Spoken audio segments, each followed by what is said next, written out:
Norma Ivonne estudió la licenciatura en Filosofía en la FES Acatlán y la licenciatura en Matemáticas en la Facultad de Ciencias. Por sus primeros estudios fue galardonada con la presea a la excelencia académica Gabino Barreda en 2009. Más tarde ingresó a la maestría en Filosofía de la Ciencia de la UNAM, de la cual se graduó con mención honorífica. Su trabajo recepcional obtuvo el premio a la mejor tesis de maestría en Filosofía del 2016 que otorga la Asociación Filosófica de México. Actualmente se encuentra finalizando sus estudios de doctorado en Filosofía de la Ciencia, en donde ha estudiado la noción de realismo en la obra de Paul Feyerabend. A partir de esta investigación escribió un ensayo que ganó el premio al ensayo otorgado por la SWIP Analytic de México en 2019 y actualmente se desempeña como profesora en la Facultad de Filosofía y Letras de la UNAM y en la Boca 19, Leona Vicario del Instituto Politécnico Nacional, en donde imparte las asignaturas de Filosofía de la Ciencia y el Seminario de Problemas de Filosofía de la Ciencia, Filosofía 1 y 2.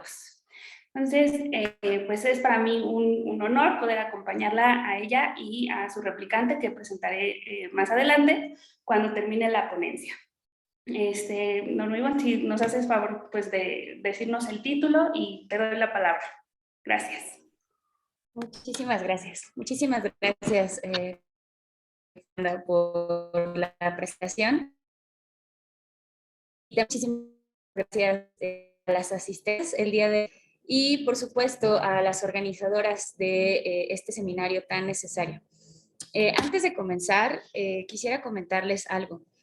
Cuando mandé mi resumen, ¿no? Para ver si era aceptada o no, estaba como pasando por un momento de salud un poco complicado y cuando recibí la noticia de que sí me aceptaban, fue como un aliciente para mí, porque pues como que pensé, ¿no? Que sí tenía como un montón de elementos para salir como avante del problema por el que estaba pasando. Y uno de ellos, ¿no? Uno de esos alicientes era poder seguir participando y haciendo las cosas que me gustan. Entre ellas, pues siempre, ¿no? Participar en esta clase de foros. Entonces, el hecho de estar aquí no solamente es, ¿no? Como por una cuestión meramente académica, sino que también sirvió en su momento de aliciente para saber que tenía cosas que hacer en marzo. Entonces, muchas gracias por haberme recibido el día de hoy. Muchas gracias a las asistentes y, por supuesto, gracias a Ana que me acompañe hoy. Y bueno, pues yo les voy a hablar acerca de algo que trabajé cuando estaba en el seminario de Ciencias de la Salud que dirige la doctora Tocha Liceda. Y bueno, ahí presenté primero un trabajo que tenía que ver con Susan Sontag y con las metáforas de la enfermedad.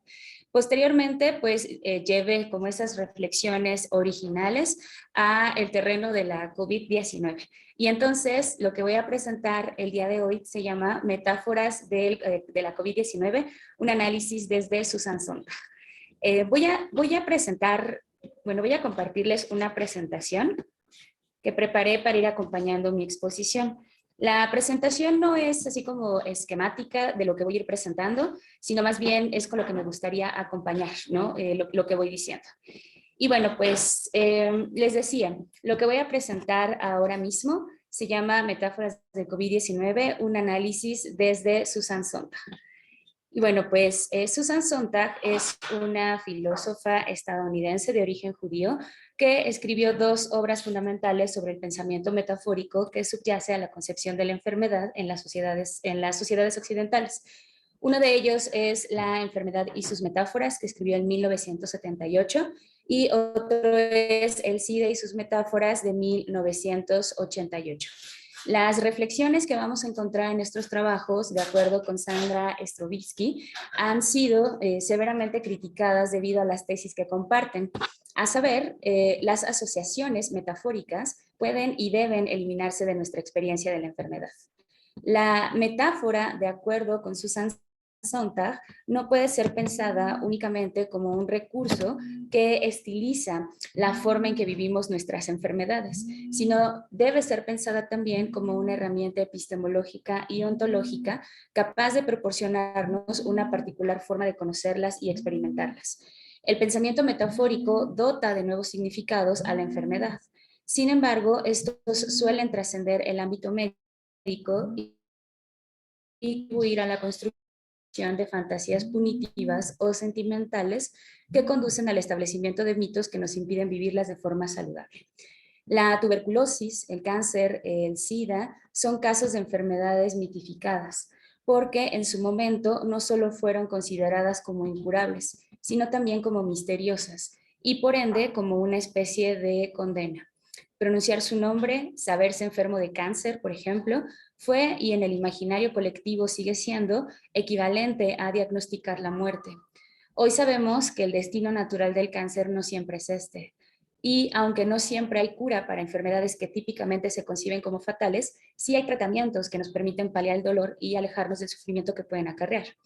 Dolor y sufrimiento son dos nociones que se encuentran inexorablemente unidas cuando hablamos de enfermedad. No obstante, es posible distinguirlas. La primera que, como diría uno, nos ve las entrañas. La segunda se relaciona con nuestra experiencia más íntima de la enfermedad. Aguilar Fleitas nos dice que, nos recuerda más bien que en inglés existen dos términos para describir la enfermedad en función de las nociones que mencionamos. Una es disease y la otra es illness. El primero nombra la enfermedad física y el dolor que puede acompañarla. El segundo está reservado para la vivencia de la enfermedad y el sufrimiento que puede suponer. Desafortunadamente, nuestro idioma no cuenta con esta sutil diferencia, pero es útil mencionarla porque illness está relacionado con la forma en que comprendemos nuestros propios padecimientos y con las construcciones que más allá del ámbito nosológico creamos en torno a ellos, entre las cuales se encuentran las metáforas y los mitos que éstas suscitan.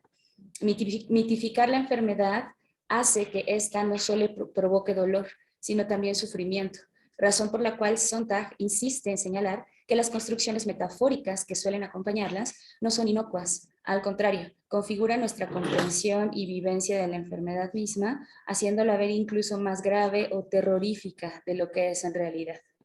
Las metáforas en torno a la enfermedad no nos son ajenas en la actualidad, pues la COVID-19 y la pandemia que ha suscitado ha surgido, según lo entiendo, rodeada de metáforas. Es por eso, ¿no?, que en esta presentación ofreceré algunas líneas para argumentar que así como en su momento la tuberculosis y el cáncer fueron metaforizadas, la COVID-19 ha ofrecido poca resistencia al pensamiento metafórico y ello ha contribuido a la creación de mitos que nos han impedido experimentarla de forma poco saludable. Para llevar a cabo mi objetivo, voy a elaborar un escarceo de la relación que hay entre metáfora y enfermedad. Después voy a hacer un breve análisis acerca del significado de la metáfora y su función al interior de las comunidades lingüísticas que la dotan de significado. Enseguida voy a presentar un caso paradigmático de la construcción de metáforas en torno a la enfermedad y los mitos que suscitaron. Y ese caso me va a servir de puente para argumentar en qué sentido la COVID-19 ha surgido no solo en medio de un conjunto intrincado de metáforas, sino como una metáfora en sí misma. Y bueno, pues finalmente ofreceré algunas conclusiones. Y bueno, voy a empezar. De acuerdo con Sontag, enfermedades como la tuberculosis fueron en su momento consideradas como intratables debido a la ineficiencia de los tratamientos para combatirlas y a la poca comprensión que de ellas se tenía. La tuberculosis devino signo de la muerte gracias al halo de misterio que la cubría.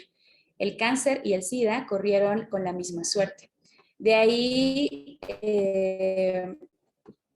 de ahí que nuestra filósofa insista en que el modo más auténtico de encarar la enfermedad y el modo más sano de estar enfermo es el que ofrece una mayor resistencia al pensamiento metafórico, pues este contribuye a la construcción de fantasías punitivas o sentimentales que conllevan al establecimiento de mitos y por ello es preciso liberarnos de él en la medida de lo posible.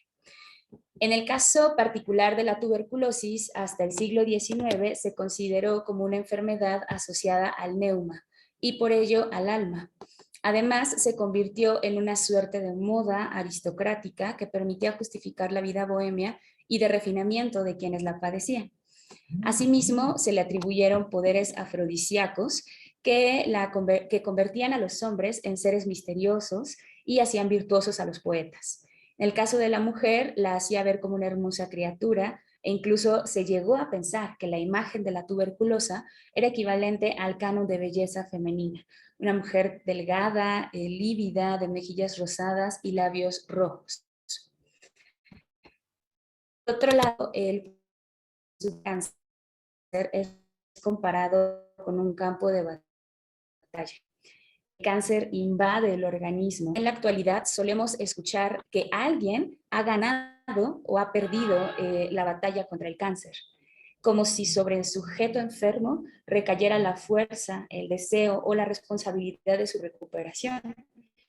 De ahí que la imagen habitual de quien no logra sanar sea la del perdedor, según Sontag. No escuchamos que se dice, ¿no?, que alguien perdió la batalla contra el cáncer. Otro cuerpo que es concebido como un campo de batalla es el de quien padece SIDA. Sin embargo, la concepción metafórica de esta enfermedad dista de la del enfermo del cáncer, porque mientras este último se concibe como un mal que opera al azar, en el caso del enfermo de SIDA, reside una carga moral difícil de soslayar.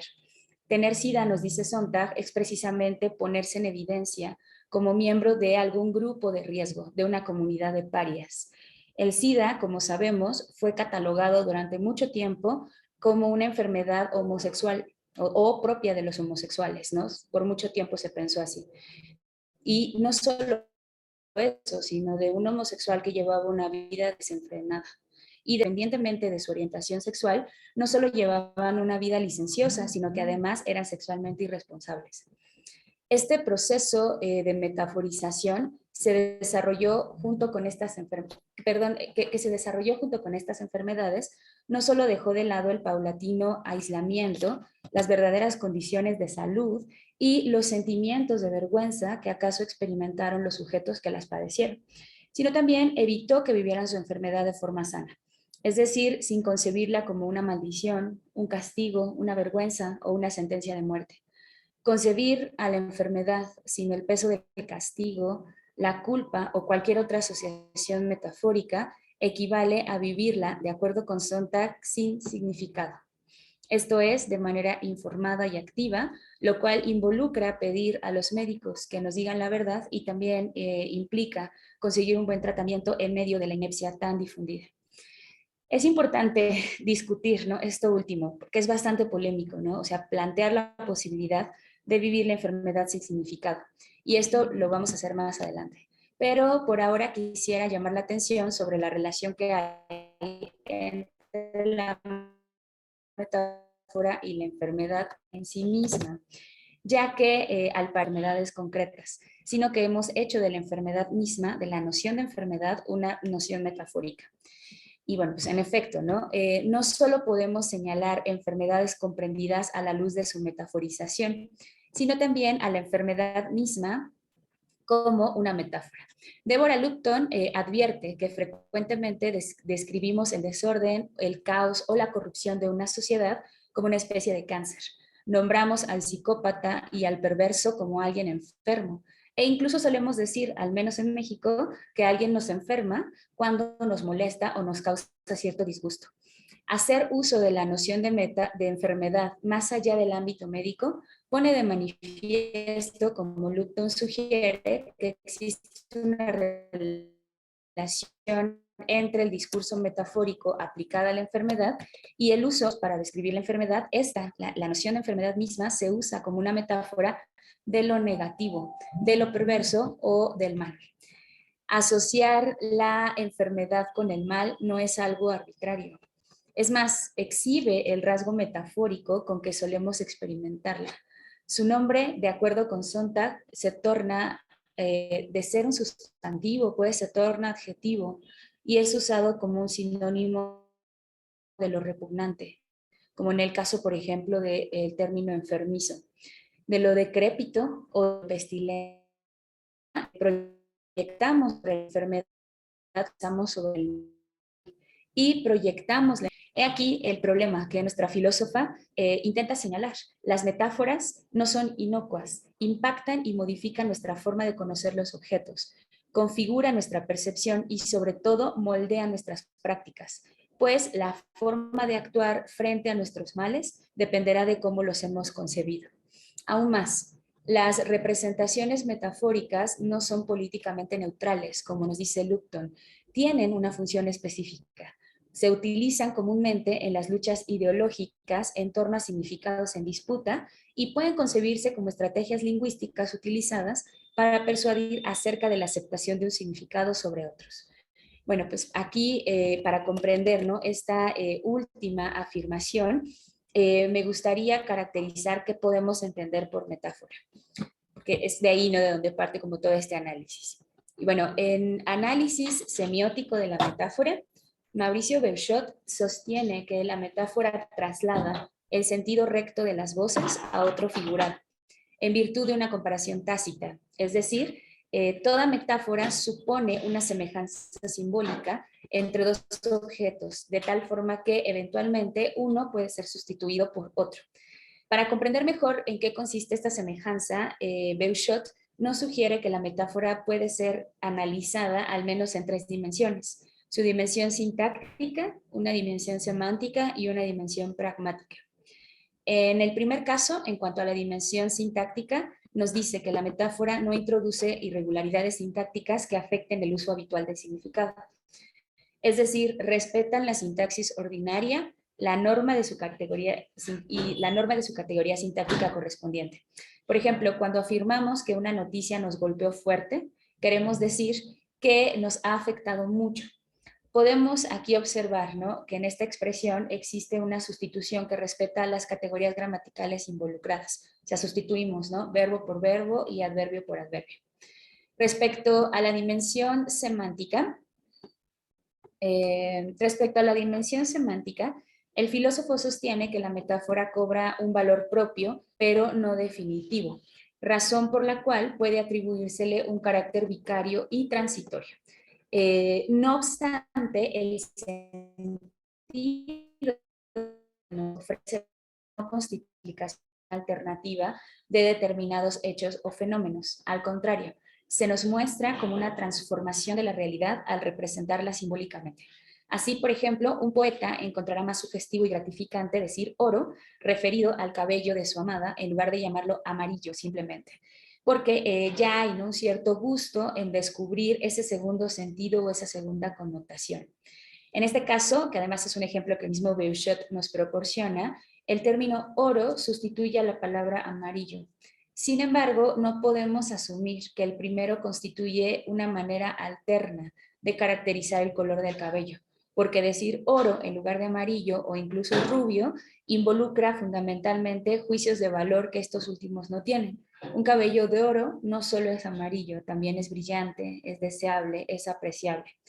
El término metafórico, entonces, no simplemente sustituye, sino que también simboliza y encierra una serie de connotaciones que el término sustituido no tiene.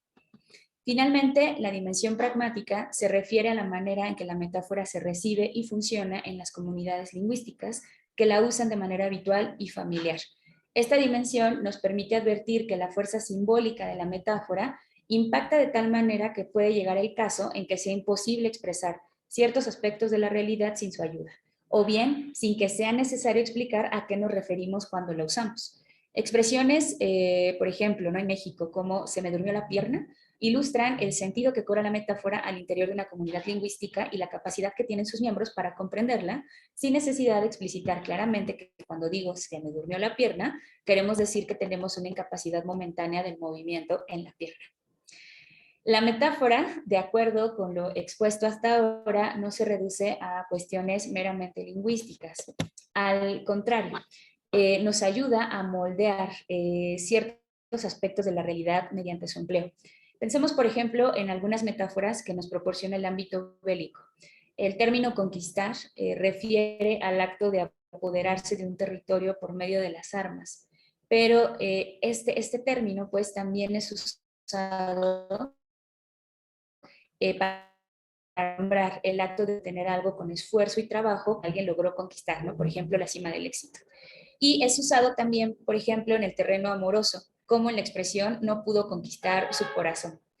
Llevar el amor o el trabajo, ¿no?, al terreno de la guerra nos dice que de alguna manera pensamos nuestras relaciones personales como una batalla y por ende así las vivimos.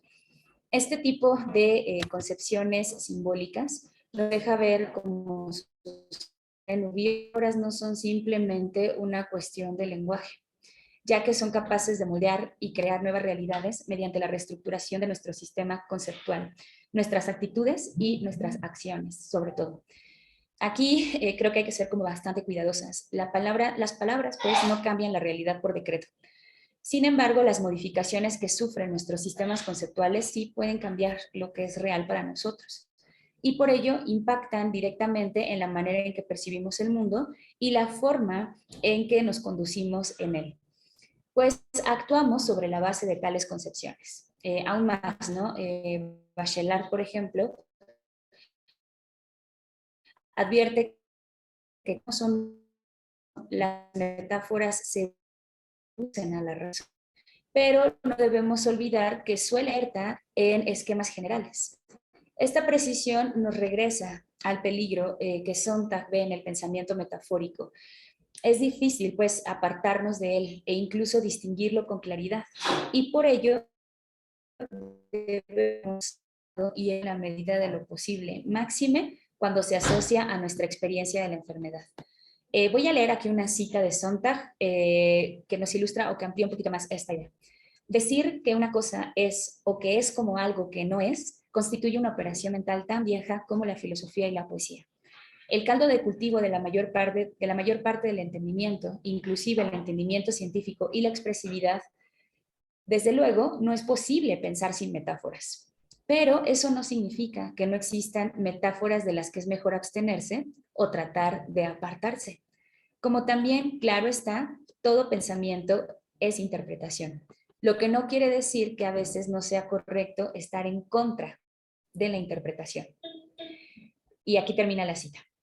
Resulta imposible desmetaforizar por completo nuestro pensamiento, pues las metáforas forman parte no solo de nuestro lenguaje cotidiano, sino también de la forma en que concebimos y estructuramos nuestras experiencias. Pero esto no significa que no podamos y sobre todo que no debamos ser críticos con ellas, sobre todo cuando resultan perjudiciales e incluso estigmatizantes. Dicho en otros términos, podemos pensar y vivir nuestras enfermedades sin cierta clase de significados. Lupton va más allá del plano ontológico y epistémico que he intentado desbrozar y nos dice que a lo largo de la historia de la medicina occidental, las metáforas han desempeñado un papel político importante en la categorización del otro, es decir, de aquel considerado como anormal o peligroso para la sociedad. Para ello se ha servido de la representación visual, además de la palabra. Es común, nos dice Lupton, que se publican o difundan imágenes de cuerpos enfermos que implícitamente significan el ser desvalido o el ser carente de poder.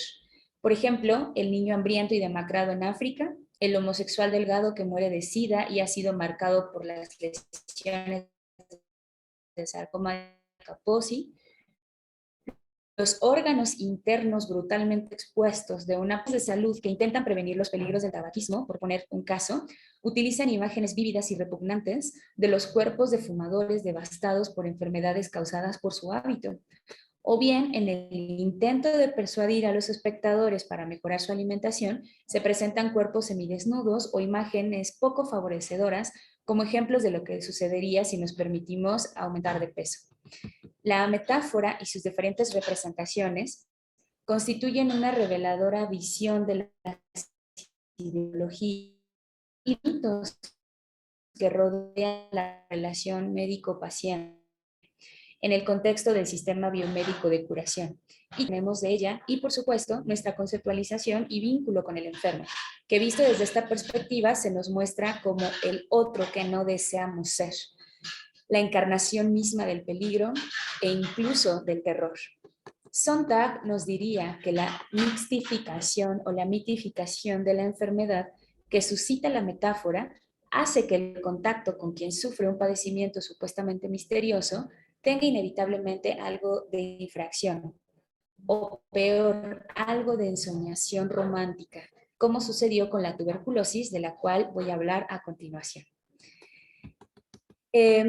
Desde sus primeros estudios, la tuberculosis ha estado asociada a términos simbólicos.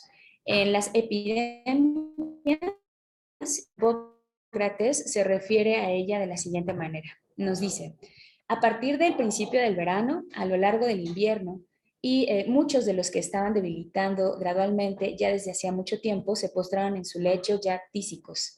En tanto que se halló dudoso, en muchos el mal se confirmó en ese momento y se manifestó por primera vez entonces en algunos cuya naturaleza el tínodes, es decir, el tísico y la tisis, la consunción, derivan del verbo tino, que significa consumirse. El tísico, en este sentido, era aquel que se consumía, se destruía, se extinguía. Hipócrates pronosticaba que esta enfermedad era fatal y además describió los fenómenos asociados a los tísicos como violentísimos, por lo cual recomendaba a los médicos no visitarlos. Durante muchos siglos, como sostiene Álvarez Cordero, la tisis, la tuberculosis, fue considerada como una enfermedad incurable, hasta que durante los siglos XIII y XIV se popularizó el toque del rey para aliviar las escrófulas de los tuberculosos, pues se suponía que los reyes tenían propiedades curativas.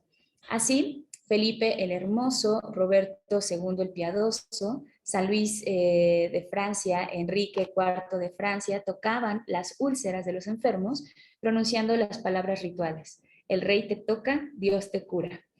La popularidad de este rito fue tal que se menciona que Felipe de Valois llegó a tocar a 1.500 personas en un día. Ya entrados en el siglo XIX, el carácter violento de la tisis desapareció para dar paso a una representación más bien romántica, que inspiró a numerosos y escritores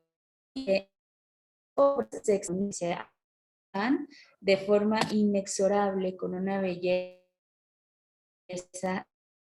etérea. Los testimonios de forma sublimada periodo, entre los cuales podemos resaltar pues, la composición que pueden ver en su pantalla. Dice, tanto aquel día que enrojeció tu pañuelo y saltando de alegría dijiste al Dármeno, ven y mira, gracias al cielo estoy tísica también. No obstante, esta y otras bellas representaciones de la tisis, Sontag sostiene que el tuberculoso experimentaba su enfermedad en dos direcciones, hacia el interior y hacia el exterior, una cargada del simbolismo metafórico y otra desprovista de él. Hacia el exterior, la tuberculosis fue asociada al pulmón y por ello al neuma, como ya les había comentado, ¿no? Al alma. Es decir, era concebida como una enfermedad espiritual que proveía a su portador de una muerte dulce y sublime. La tuberculosis hacía al poeta virtuoso y se consideraba como una extensión de la vida bohemia, pues se pensaba que le proveía un carácter interesante y encantador. De acuerdo con Alejandro Gamero, esta enfermedad gozó de tal prestigio que se la conoció como el mal de los poetas y se tornó variante de la enfermedad del amor.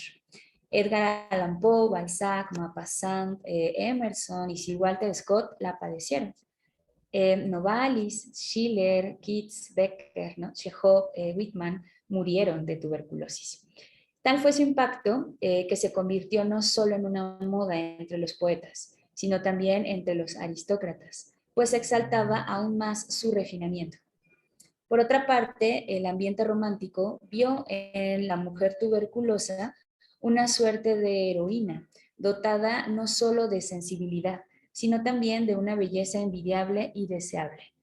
Palidez del rostro, mejillas rosadas, labios rojos, delgadez extrema. Todo ello aunado a un carácter débil y enfermizo y, por lo tanto, deseoso de cuidados. tan sublimes y enigmáticos atributos, Sontag advierte que hacia el interior el tuberculoso padecía de grandes dolores y de soledad. De ahí que se consideró, ¿no?, la individualización como la auténtica personalidad romántica. Además, ¿no?, el hedor del aliento, el característico olor de la recámara del físico alejaba a los más cercanos y hacía que, una vez llegada la muerte, se iniciara la desinfección de los lugares en los que el enfermo pues hubiera habitado. Así, contrario a lo que se pretendía colectivamente, en la intimidad se temía el contagio por su inminente cercanía con la muerte y porque se creía que podía poseer un carácter hereditario. Dumas describe en La Dama de las Camelias la crudeza de la enfermedad alejada del carácter romántico y pretendió dársele. Marguerite Gautier, que es el personaje principal acá, ha enfermado del pecho, ¿no? Y relata el curso de su enfermedad de la siguiente manera. Nos dice, comienza con un malestar que la ha obligado a estar en cama, tras el cual se van presentando fiebres constantes, toses sanguinolentas, incapacidad para respirar y debilidad inmovilizante. Esta narración no deja de lado los aspectos más íntimos de la experiencia que sufre de la experiencia de la tuberculosis. Es Marguerite que se encuentra, ve las calles vivas de París a través de su ventana y las compara con el ambiente lúgubre de su y constante. En medio de su relato, Marguerite nos dice, acabo de pasar una serie de días muy dolorosos. No sabía que el cuerpo pudiera hacernos sufrir tanto. Oh, mi vida pasada, hoy estoy pagándola 2 veces. El cuerpo de Marguerite no solo experimenta dolor, sino sufrimiento. El sufrimiento que experimenta exhibe el carácter metafórico que involucra su enfermedad, pues subrepticiamente la vive como un castigo y se abandona a ella. Quisiera señalar que, al margen de la carencia de un tratamiento eficaz que combatiera la tuberculosis en esta época, el sufrimiento por el que atraviesa Marguerite proviene en buena medida de lo que Aguilar Fleites considera como la pérdida de fe en el futuro, que convierte a ciertos enfermos en sujetos de aniquilamiento, derrotados y tendidos ahí, sin importar nada. La metaforización de la tuberculosis, conocida también como peste blanca, logró que se soslayaran los verdaderos problemas de salud, las condiciones de pobreza y el paulatino aislamiento al que se enfrentaban quienes ponían en peligro su vida por encajar en cánones de belleza establecidos por una sociedad que hizo de ella una forma sublime y dulce de morir. El relato de Dumas, sin embargo, no, nos muestra cuán alejada de la realidad se encuentra esta caracterización y al mismo tiempo ilustra con gran precisión el peligro que pueden suponer los mitos asociados a nuestras enfermedades. Las metáforas y los mitos en torno a la tuberculosis ya desaparecieron, ¿no? Desaparecieron con el paso de los años. Ya no solemos ver en ella una ensonación romántica que se le atribuyó, ¿no?, en el siglo XIX. Sin embargo, hemos encontrado otros padecimientos que han sufrido este mismo proceso de mitificación y metaforización. El cáncer a mediados del siglo XX, el SIDA en las últimas 2 décadas de este mismo siglo, y ahora mismo enfermedades como la obesidad y el COVID-19 pasan por este proceso. Da la impresión, como nos diría Sontag, que las sociedades tuvieran la necesidad de alguna enfermedad para identificar con el mal, que culpe a sus víctimas, pero es difícil, ¿no?, obsesionarse con más de una.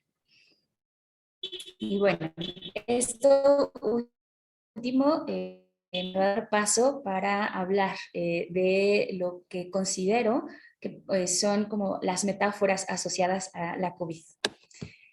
La COVID-19, según lo veo, ha nacido plagada de significados.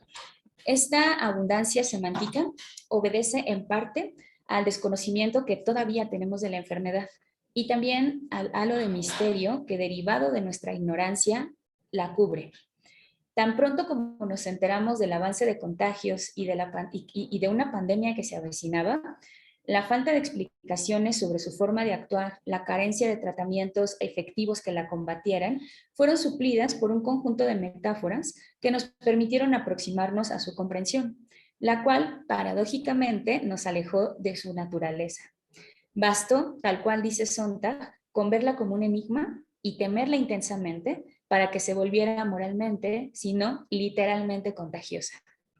En efecto, antes de vivir en carne propia los síntomas de la COVID-19, incluso antes de que se detectara el primer brote en nuestro país, experimentamos la enfermedad gracias a las noticias que de ella recibíamos y, por supuesto, a través de las construcciones metafóricas que le daban forma. Parafraseando a González Estefan, contrajimos primero una enfermedad no patológica, sino un mal que se desprendía de los mensajes que nos envenenaron. De modo que, cuando se declaró emergencia global y se sugirió implementar una cuarentena, las interpretaciones sobre esta no. En Sopa de One, título que expresa ya una de las primeras mitificaciones que sufrió la COVID-19, encontramos algunos de los primeros análisis sobre el curso y significado de la pandemia. Entre ellos, quisiera destacar al menos 2 reflexiones, va a haber una tercera, que considero relevantes, no solo por las tesis que sostienen, sino también por la divulgación que tuvieron. Agamben sostuvo que las medidas de emergencia que se estaban llevando a cabo para frenar una supuesta pandemia de coronavirus, y así no, una supuesta pandemia, que además, según lo sabíamos hasta el momento, no era más que una gripe normal y no tan distinta a las que experimentamos cada año, eran frenéticas, irracionales y completamente injustificadas. Esta opinión se derivó del clima de pánico que los medios de comunicación estaban difundiendo en la población, y que a decir del filósofo solo justificaron la imposición de un estado de excepción que limitaría las libertades y alteraría el funcionamiento normal de las condiciones de vida y del trabajo. Así, el italiano sugirió que los estados habían agotado el terrorismo como causa de las medidas de excepción y la invención de una pandemia podía ofrecer el pretexto ideal para extenderlas más allá de todos los límites en nombre de la salud y la seguridad públicas. Una de las medidas de emergencia a las que se refiere Agamben en la cuarentena es la cuarentena, que no debemos olvidar ha sido utilizada históricamente como un medio para contener la propagación de enfermedades sumamente infecciosas y contra las cuales la medicina no puede actuar. Ciertamente la cuarentena limitó y sigue limitando, ¿no?, nuestra libertad de movimiento, pero es un recurso que sigue siendo útil para contener la transmisión de enfermedades que carecen de cura, como la COVID-19. No obstante, el registro histórico que tenemos de las cuarentenas, Agamben insistió en ver en ellas un signo palpable de la rearticulación económica y política de los grandes capitales mediante el sometimiento de los cuerpos y la instrumentalización del terror. Zizek, por su parte, vio en la pandemia una doble propagación viral. Por un lado, de virus biológicos y por otro, de virus ideológicos, tales como noticias falsas, teorías de conspiración paranoicas y explosiones de racismo. Esta opinión no dista mucho de lo que venimos desarrollando, pues señala con mucha claridad los sesgos metafóricos que acompañan enfermedades desconocidas. No obstante, atribuye a algunos de ellos un carácter esperanzador, que con suerte también se propagarían. Recordemos, ¿no?, que Zizek nos dijo que el virus de pensar en una sociedad alternativa, una sociedad más allá del Estado-nación, una sociedad que se actualiza a sí misma en las formas de solidaridad y cooperación global. Muestra de ello, nos dijo, ¿no?, fue la cooperación entre los países para desentrañar la composición genética del virus y la disposición de la comunidad científica para compartir los resultados de sus investigaciones. Esta última forma de entender la COVID, me parece, se aproxima al carácter romántico que se le atribuyó a la tuberculosis durante el siglo XIX, pues se depositó en ella una capacidad reformadora, es decir, la posibilidad de una transformación positiva que nos llevaría, vía la crisis sanitaria, a un futuro más solidario y cooperativo. Tal caracterización deja de lado que la COVID-19 no se experimentó de la misma manera en todas las regiones y que, además de haber sido expuesto a los problemas de salud crónicos que sufre gran parte de la población, exhibió la profunda desigualdad que vivimos, razón por la cual algunas personas sostuvieron que la cuarentena era una cuestión de clase. Desafortunadamente, esta declaración no se encontró y no se encuentra exenta de razón. En efecto, no todos pudieron seguir las recomendaciones médicas de higiene emitidas por la OMS, a pesar de que ésta se esforzó por difundir advertencias precisas desprovistas de pánico. No todos hemos trabajado a la par en medio de la pandemia. Algunos, por ejemplo yo, hemos gozado del privilegio de permanecer en casa. Otros deben salir y exponer su vida para paradójicamente mantenerse vivos.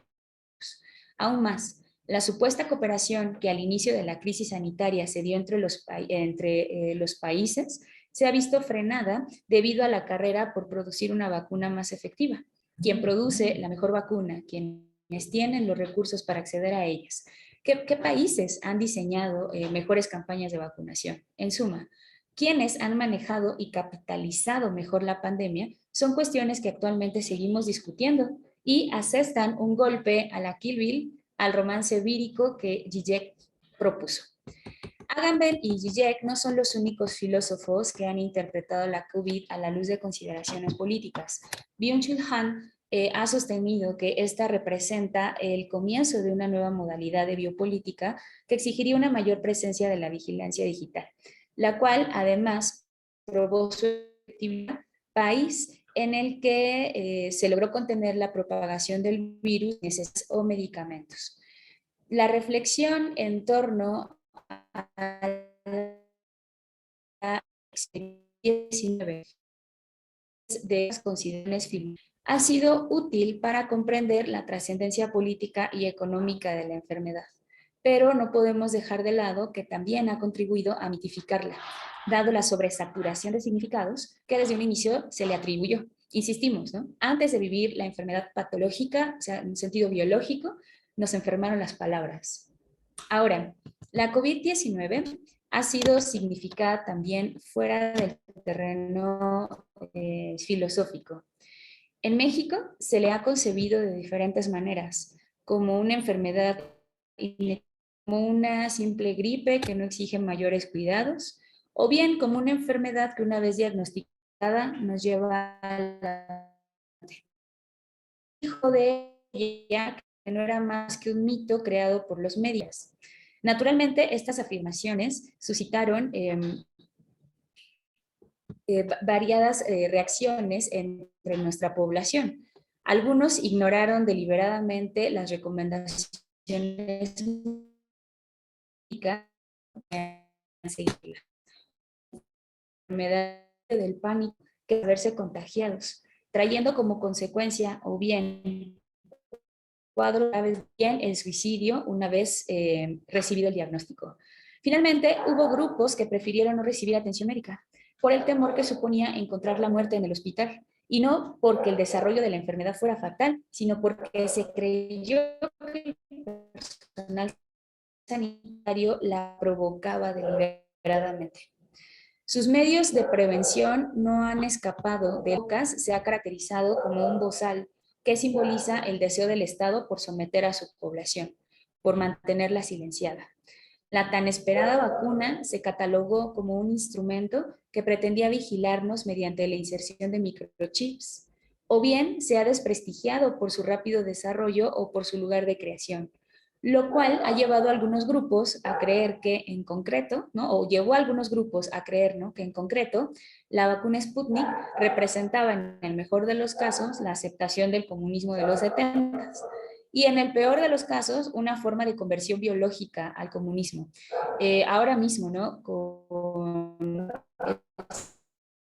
este desafortunado problema de Rusia-Ucrania, he visto muchos memes, que circulan en Facebook, en donde se sigue como manteniendo esta idea, y vemos, por ejemplo, estos memes en donde la gente que recibió Sputnik de repente escucha como una voz, de Putin diciendo que son soldados rusos. O sea, aunque sea como en broma, pues parece, que hay esta idea, de que la vacuna rusa de alguna manera, nos convierte a rusos o no sé, como una conversión biológica al comunismo. En fin, esta última situación pues es preocupante, por dos razones. Por un lado, así como lo promueven los movimientos antivacunas, muchos mexicanos decidieron no vacunarse, lo cual retrasó pues el levantamiento de la cuarentena. Por otro lado, el ataque mediático que ha recibido la vacuna rusa en concreto refuerza y difunde posiciones ideológicas maniqueas y claramente dogmáticas frente a posicionamientos políticos que en el fondo se ignoran. La forma en la que estamos experimentando la COVID-19 y las prácticas que se han derivado de tal experiencia ponen de manifiesto que su proceso de metaforización no es inocuo. No significa en y por ello de manera poco pandemia y era como la vemos, ¿no? Los médicos y el personal sanitario sufrieron terribles ataques por parte de la población que tomaron a médicos y enfermeros como enemigos públicos. Diversos medios periodísticos reportaban a diario testimonios que reflejaban el terror provocado por ver a un médico en la calle. Que se nota a todos. Está contagiando a todo mundo, está invadiendo áreas libres y limpias, contaminando áreas blancas que dan cuenta de la exclusión social que experimentó el personal sanitario en México. Y aún más, también, no, o sea, el personal sanitario y también el enfermo de COVID sufrieron las consecuencias de un miedo que despertaba contraer una enfermedad tan extraña como esta. Como sostiene Sontag, estos experimentaron la encarnación del mismo sentimiento exagerado de horror que despertaba la lepra en tiempos de auge.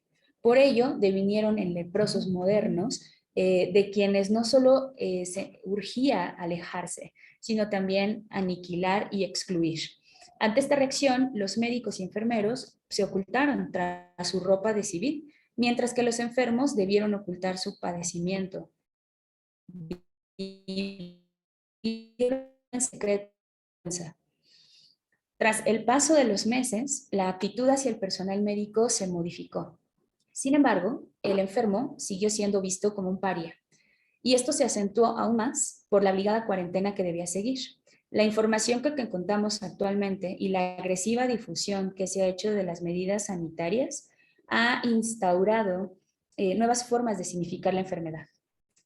Quien ahora se contagia de COVID-19 o quien ahora contraiga COVID-19 es un irresponsable, porque sabiendo qué debe hacer para no contagiarse, ha enfermado. Esta afirmación hace recaer en el enfermo la plena responsabilidad de su padecimiento. Dicho en otros términos, hay una carga punitiva en el significado del contagio. Significado, como diría Susan Sontag, que resulta invariablemente moralista. Recordemos un poco esta palabra del covidiota, ¿no? ¿Qué es lo que significa? La COVID-19 finalmente se ha vivido como sinónimo de aislamiento. Es la enfermedad de la soledad. No hay diferencia entre el hospital y el hogar. Quien intenta prevenir el contagio se ha aislado y quien ha sido diagnosticado con COVID debe permanecer su cortejo fúnebre, si llega el caso. El miedo a la muerte se transformó en temor a una muerte solitaria, la cual inevitablemente, más allá de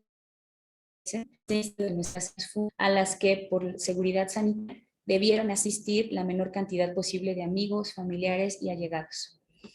El apestado, el solitario, el irresponsable, el irracional, son apenas algunos de los significados que hemos construido en torno a la COVID-19.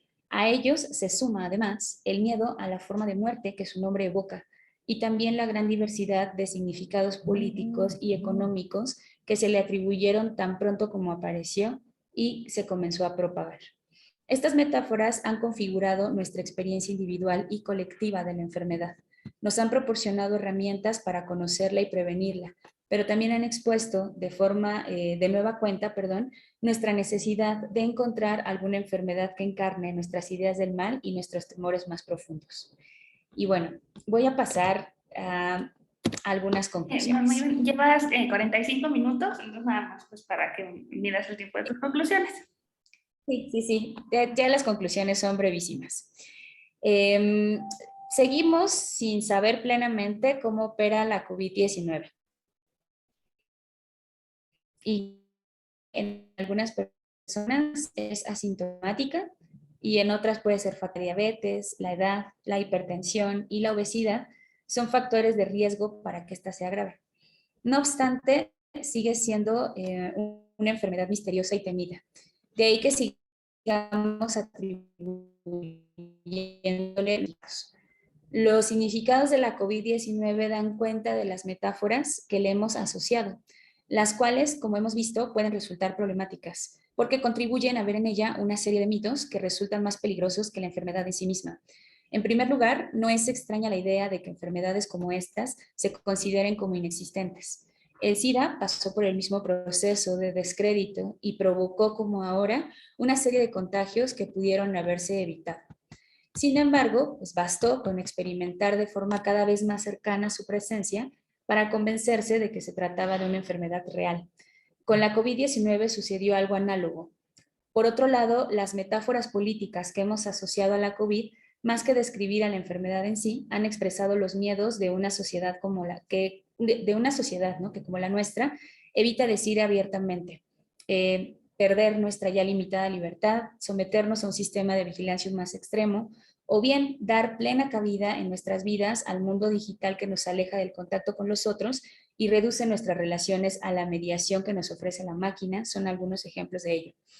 En cuanto a la representación negativa de las personas que sufren COVID o de quienes conviven con ellos, las metáforas que se han usado para hablar y pensar han venido a reforzar el miedo, la evasión y el aislamiento de los individuos. Y ahora sí, ya voy a concluir. La metaforización de la COVID-19 ha evitado que la veamos simplemente como una enfermedad, que ciertamente involucra un riesgo adicional debido a su novedad, pero no por ello debe ser vista, parafraseando a Sontag, como un animal de rapiña, perversa e invencible. La mayoría de los enfermos de COVID se desmoralizan al enterarse de que la padecen, y quizá debamos entender que la solución está, no está como en ocultarse, flagelarse o ignorarla, sino en rectificar la idea que tenemos de ella. Es decir, parte, ¿no?, de la solución creo que consiste en comenzar a desmitificarla. Y con esto termino mi presentación. Muchas gracias por la atención que prestaron a ella. Muchísimas gracias a la maestra Norma Ivonne por esta ponencia Metáforas de la COVID-19, un análisis desde Susan Sontag. Y ahora voy a dar la palabra a la comentadora del día de hoy, que es la maestra Cecilia María Calderón. Ella estudió biología en la Facultad de Ciencias de la UNAM, donde actualmente es profesora.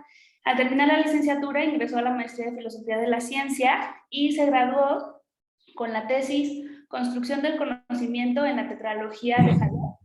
Y en su sínodo, aprovecho para decir cosas que Ceci no me había pedido que dijera, pero me parece relevante mencionar que en el sínodo estuvo el doctor Rui Pérez Tamayo recientemente.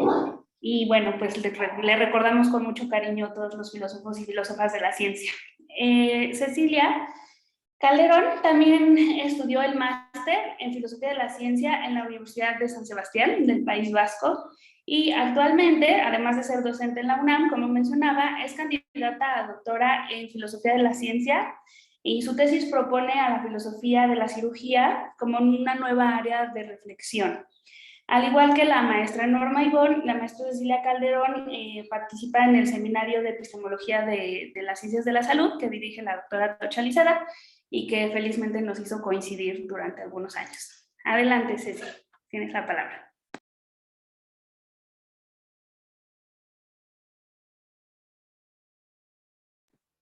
Tienes el mute todavía, Ceci. Estaba aquí el perro ladrando. Muchas gracias, Fernanda, por esta presentación. Igual voy a repetir un poquito algo que ya dijo la doctora Fernanda y Norma Ivonne, pero para los que llegaron tarde, ¿no? Bueno, para comenzar quiero decir lo muy agradecida que estoy de compartir este espacio con mujeres, amigas, colegas y compañeras que estimo y admiro, la maestra Norma Ivonne y la doctora Fernanda Samaniego, además de otras caras conocidas y muy queridas que están presentes. Como bien dijo Norma Ivonne, pues nos conocimos en el seminario de epistemología en ciencias de la salud que se conformó como un espacio de discusión justamente de temas médicos y fue fundado y dirigido por la doctora Atocha Liceda.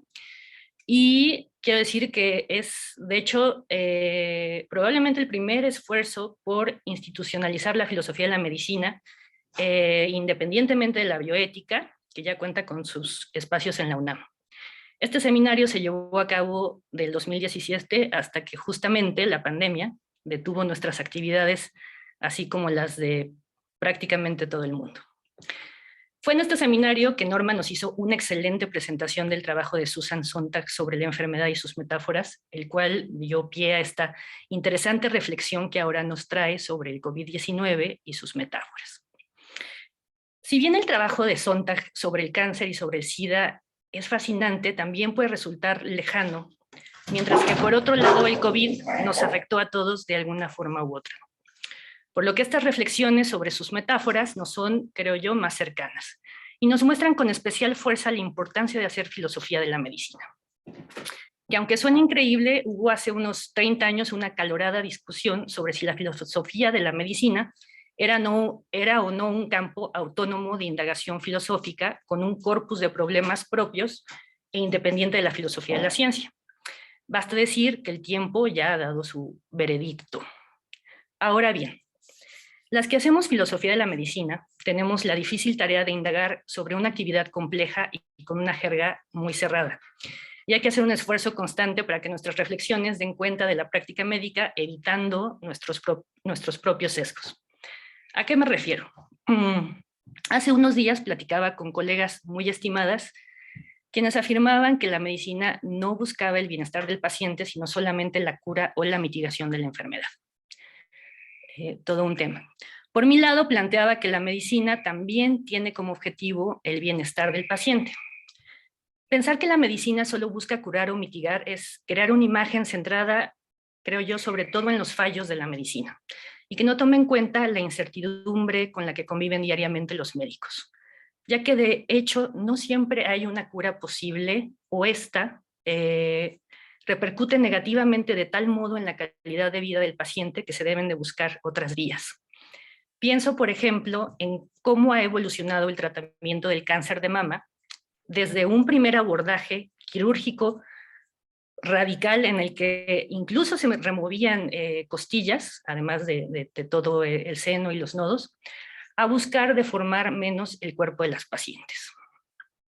Por otro lado, claro que debemos de señalar la mercantilización de la salud, la precarización de los empleos relacionados con el ámbito médico y en general la destrucción de los sistemas de salud públicos que trajo el neoliberalismo, entre otros. Problemas que cobraron especial relevancia con la pandemia y se relacionan con lo que nos presentó ahora Norma Ivonne. También, por supuesto, que podemos plantear un proceso de deshumanización de la medicina, pero entonces hay que asumir que es porque ha ido perdiendo su humanidad y que en un momento dado la medicina fue humana y empática. Y es entonces que puede ser parte de nuestra labor como filósofas señalar cuándo la medicina se aparta de la búsqueda de este bienestar. Pero no deberíamos de quedarnos con una imagen que pone el énfasis en una cara de la moneda. Viene a mi mente, y esta es una cita no muy académica, disculpen, viene a mi mente una frase de La princesa Mononoke, una película de animación japonesa, en donde la misión del protagonista es observar con ojos no nublados por el odio y mediar en un conflicto que no puede resumirse en buenos contra malos. En este sentido, pienso, Norma, que este trabajo tan necesario puede equilibrarse al mostrar que si bien en la pandemia pudimos ver gestos que nos hacían avergonzarnos de pertenecer al género humano, como este acoso y ataque a enfermeras y médicos, también hubo una revalorización del trabajo del personal de salud, especialmente de las enfermeras. También se puso sobre la mesa la catástrofe que ha sido el desmantelamiento de los servicios de salud pública para beneficio de la medicina privada y la importancia de recuperarlos, así como el surgimiento de iniciativas como el COVAX para compartir vacunas, que aunque tiene sus problemas, nos mostró que también es posible la cooperación. Todo esto sin caer, digamos, en este romance vírico, sino tratando de equilibrar, mostrando pues el otro aspecto que también ocurrió durante la pandemia, ¿no? Otro punto que no quisiera dejar de mencionar es que incluso hubo una discusión sobre liberar las patentes de la vacuna para el COVID y que continúa siendo una posibilidad para la que no deberíamos dejar de luchar. Y esto no es impensable. Cuando le preguntaron al inventor de la vacuna contra la poliomielitis, ¿quién es el dueño de la patente? Salk contestó, la gente, no hay patente. ¿Puedes patentar el sol?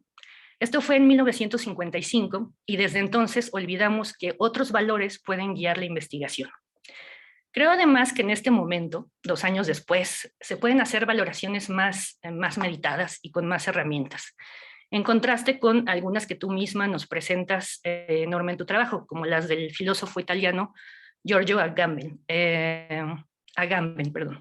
que hablaba de las medidas de emergencia, como nos dijiste, en estos términos como irracionales e injustificadas, y de la invención de una epidemia.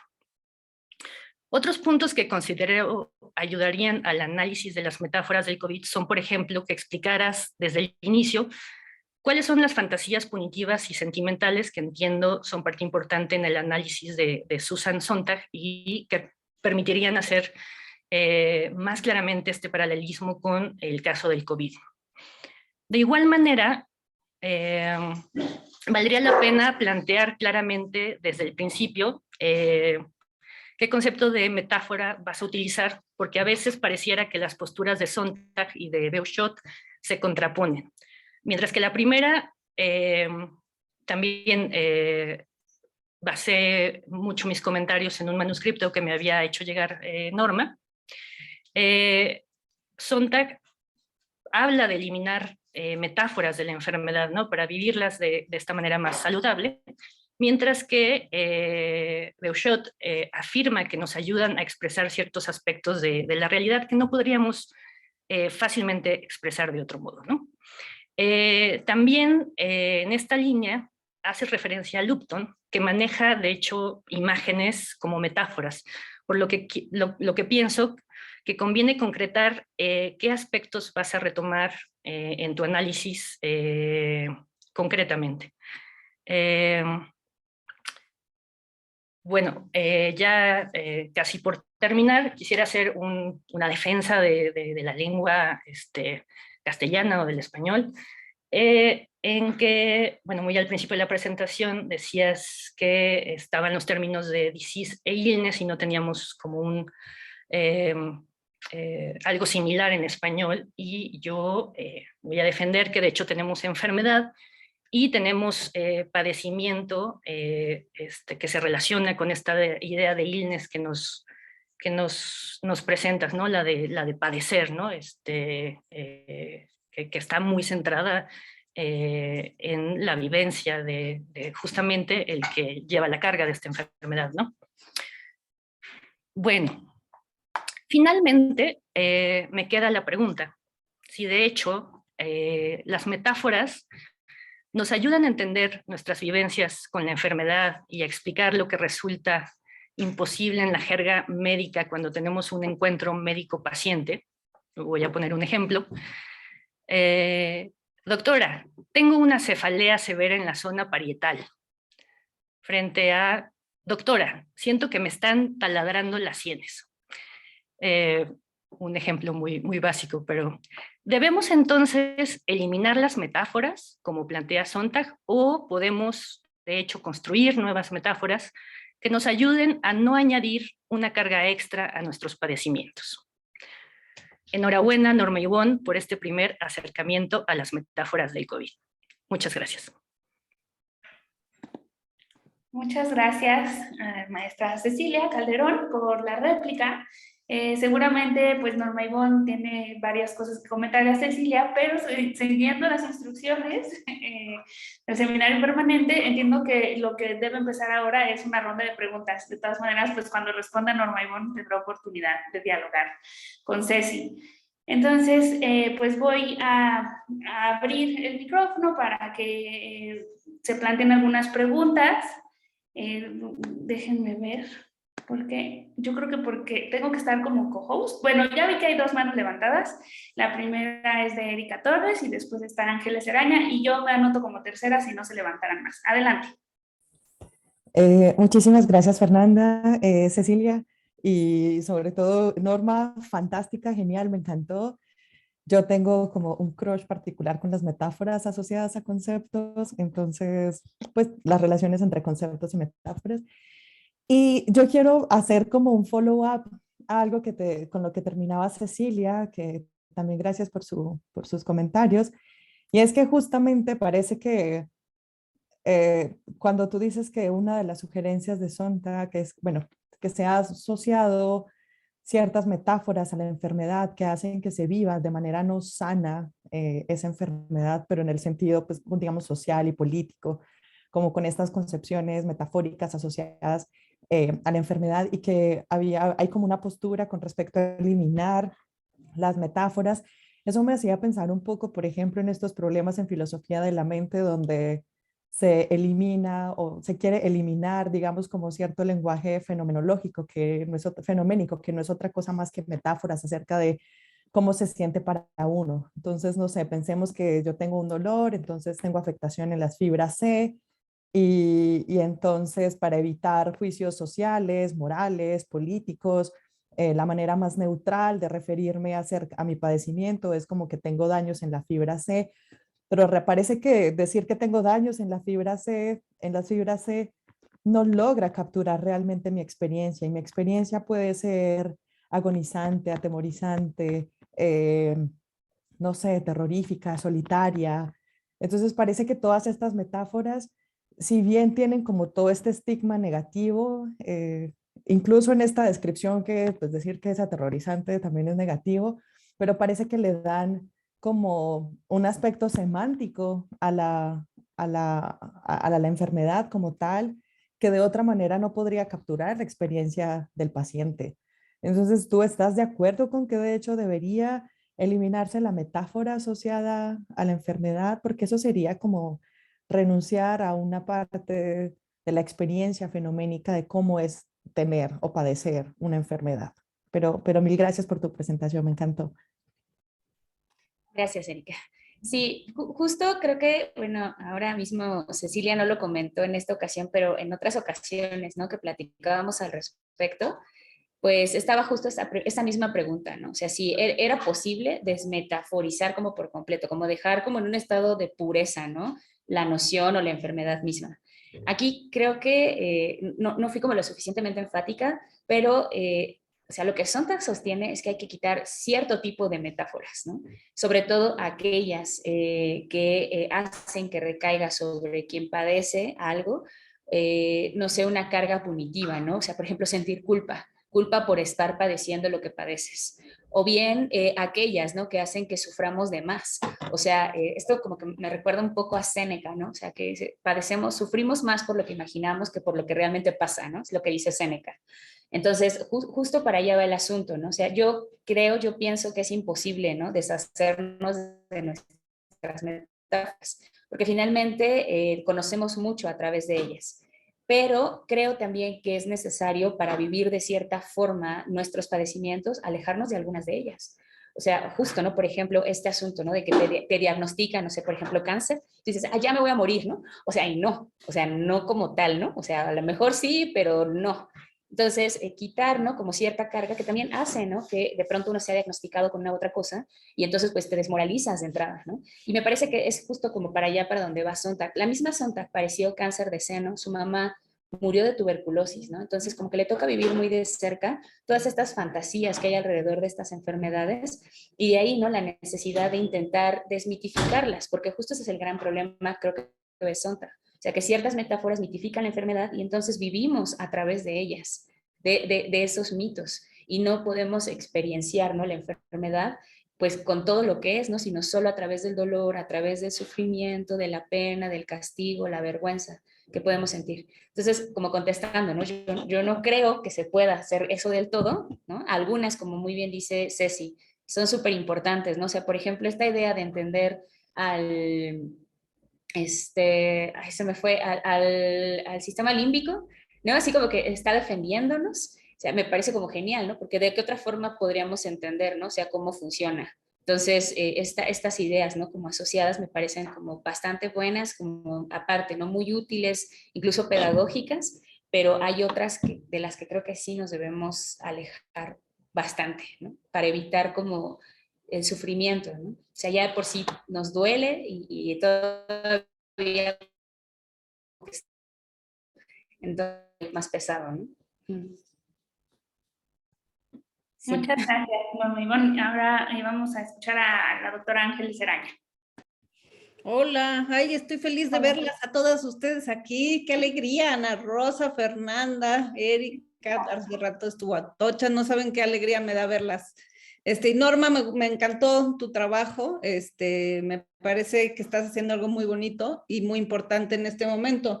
Me pasa un poco con este tipo de cosas que todas hemos estado escribiendo últimamente, que cuando hablamos de un fenómeno de la dimensión de la pandemia, de pronto es tan grande y lo tenemos tan encima que como que se hace un masacote, ¿no? Y entonces parece muy difícil ir jalando hilos. Y creo que todos estos esfuerzos como el tuyo y muchos otros que hemos visto, es como para empezar a jalar los hilos y comprender cómo comprender el fenómeno, ¿no? Porque estamos todavía en un metanivel, ni siquiera creo que estemos en el momento de comprender el fenómeno, sino de comprender que vamos a comprenderlo, ¿no? Entonces es muy interesante. Y en parte, algo de lo que me pasa con esto que te estoy diciendo es que cuando me acuerdo y releo estos textos que citabas de Zizek, Wei Chang, etcétera, me parece que es esta velocidad que le impone al mundo una manera de vivirlo, como la neoliberal, que lo que hace es que empiezan a hablar sin darse tiempo de realmente siquiera empezar a pensar en comprender, ¿no? Es antes del comprender que comprender. Entonces, esas cosas me generan mucha ansiedad, de cierta manera, como pensar tan rápido. Entonces, por eso, en parte, me gustó tu trabajo, porque me parece que es mucho más pausado, ¿no? Y mucho menos arrojado y atrevido que las cosas que estos señores dicen, como si realmente nos estuvieran diciendo cómo es y va a ser el mundo. Entonces, muchas gracias por eso. Obviamente, parte de ello creo yo que es el hecho de que Sontag es más pausada y ahí sí, aunque no creo que haya algo esencial al ser mujer, sí creo que hay una manera de pararte en el mundo como siendo mujer que te lleva a ser más pausada y precavida en términos generales, ¿no? Entonces, bueno, eso por un lado. Por otro lado, me gustó mucho cómo introduces toda la parte de la biopolítica, ¿no? Y cómo explicabas el efecto del origen de la vacuna, ¿no? Como si eso te dijera algo acerca de la calidad de la vacuna, y eso fue algo que en efecto sigue presente, no, porque no solo era un discurso entre nosotras, el pueblo, digamos, sino que era un discurso en un nivel geopolítico, ¿no? Donde sigues sin poder viajar a varios países y tienes la vacuna Sputnik, ¿no? En Estados Unidos simplemente no te dejan entrar y ahora seguramente menos nos van a dejar entrar si tenemos la Sputnik, ¿no? Entonces, me parece que ese es un elemento importante a tener ahí en consideración. Pero yo bueno, y otra cosa que me parece importante y que tiene que ver con estas dos cosas que acabo de decir, es que a veces cuando una se apresura mucho, pareciera como si pierdes de vista la posibilidad de darle acá, o sea, de temporalizar los sucesos, ¿no? Porque me parece que, por ejemplo, muchas de las cosas que describes que pasaron, en efecto pasaron en un momento de la pandemia, pero el punto es que la pandemia 2 años después sigue ocurriendo y dentro de la mega narrativa podemos encontrar narrativas más pequeñas. Por ejemplo, ¿no? Yo oigo en efecto, creo que las metáforas son metáforas muy desesperanzadoras en general, ¿no? Como lo dices, pero, por ejemplo, yo pensaba en el fenómeno de cuando empieza la vacunación masiva, ¿no? Y entonces tenemos, por lo menos en México, que es lo que me tocó a mí vivir, ¿no? No sé cómo les fue a ustedes, pero ibas a la vacunación y yo cuando salí, la primera vez que me vacuné, parecía fiesta popular, ¿no? Era así como todo el mundo estaba alegre y todo el mundo salía sonriendo y hasta se abrazaban, ¿no? Lo cual ya no iba a pasar nunca. Yo cuando llegué a vacunarme dije que el mundo ya nunca se va a volver a abrazar, ¿no?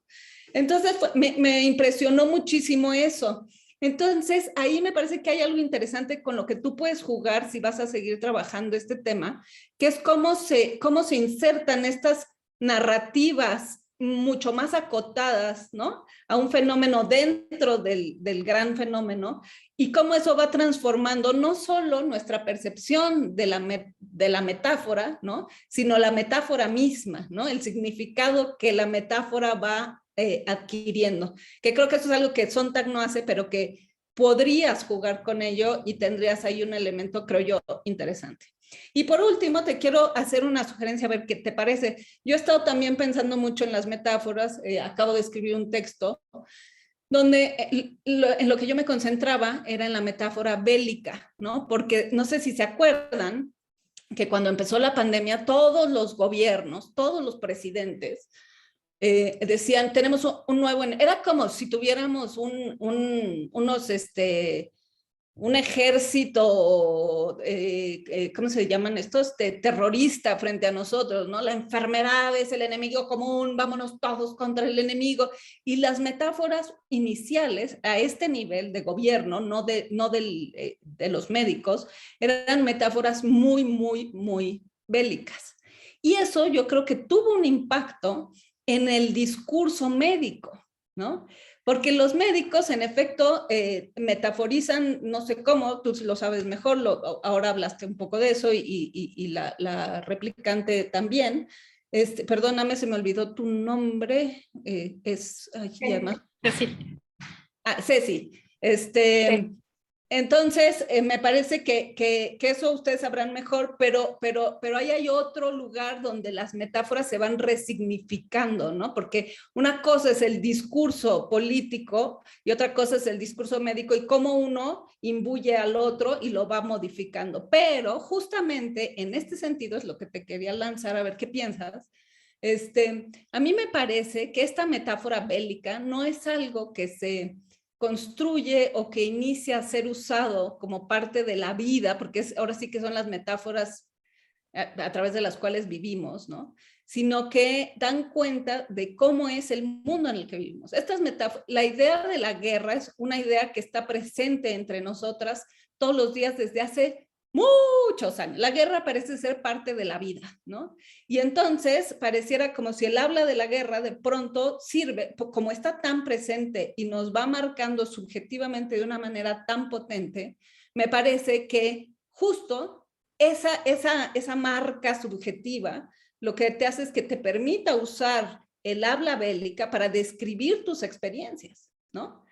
Pero eso al mismo tiempo marca una subjetividad muchísimo más beligerante, ¿no? Mucho menos capaz de encontrarse con la otra y más como poniendo siempre distancia, como un alejamiento de la otra, ¿no? Como una distancia necesaria para el cuidado propio. Y no sé cómo piensas esto, si crees que tiene algún sentido o no. Es algo que a mí me ha importado mucho últimamente, que he estado pensando mucho y cuando te oía, te lo quise plantear a ver cómo lo ves. Y porque creo también que eso tiene que ver y contribuye justo a algo que sí mencionaste, que es cómo al final todo se centraba en los individuos, ¿no? O sea, la idea era cuídate tú, no salgas tú de tu casa, pero colectivamente no había una estrategia política, pero es parte, desde mi perspectiva, y es lo que te quiero, era parte de esa misma lógica beligerante donde cada cuerpo es un cuerpo en guerra con el resto de los cuerpos porque todos los demás son potenciales enemigos contagiables, que te van a contagiar y te van a matar, ¿no? Y me parece que ese fue un poco el discurso, pero que no es algo que surge con la pandemia, sino que está más como engarzado con toda esta otra discursividad metafórica bélica, pero no sé qué pienses. Adelante. Muchísimas gracias por los comentarios. Sí, muchísimas gracias por los comentarios. Voy a retomar como primero la parte como positiva, ¿no? Este asunto, ¿no? De que además creo que coincidía con Cecilia y que puedo retomar, ¿no? Los dos comentarios que hacían. como de retomar un poco, ¿no? Justo como estas partes como más positivas, menos desalentadoras, ¿no? Acerca de la pandemia. Y justo, ¿no? Que tiene que ver con esto que mencionaba Ceci, ¿no? De la revaloración del trabajo del médico, de entender, ¿no? En o sea, qué significaba, ¿no? Ser un trabajador de la salud.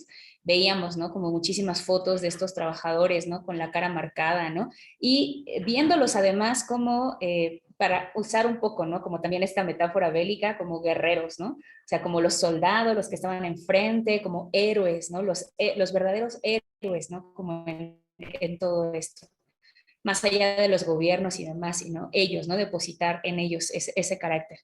Y otra, ¿no? Como también esto, no solo del trabajo del médico, sino también de las enfermeras, ¿no? Y por supuesto, ¿no? De esta cooperación, no solo médica, sino también el asunto que mencionaba un poco Ceci, ¿no? De la liberación o no de las vacunas, que obviamente trae como consecuencia, bueno, de las patentes, perdón, de las vacunas, que obviamente, ¿no? Trae como consecuencia ver qué vacuna era mejor que otra, ¿no? Incluso me parece, como muy bien comentas, Ángeles, pues esta idea, ¿no? De que hay vacunas que son mejores que otras. Yo leía por ahí un comentario justo de un médico, ¿no? Que decía, cuando les pusieron la vacuna, para la, no sé, ¿no? Para la varicela y eran chiquitos, nunca preguntaron qué marca era, o sea, no sean ridículos y póngansela, ¿no? O sea, que no nos interesaba como en ese momento de qué marca era, pero que ahora todo mundo sabía de marca sin entender nada, ¿no? Ni entender cuál era la diferencia y demás, ¿no?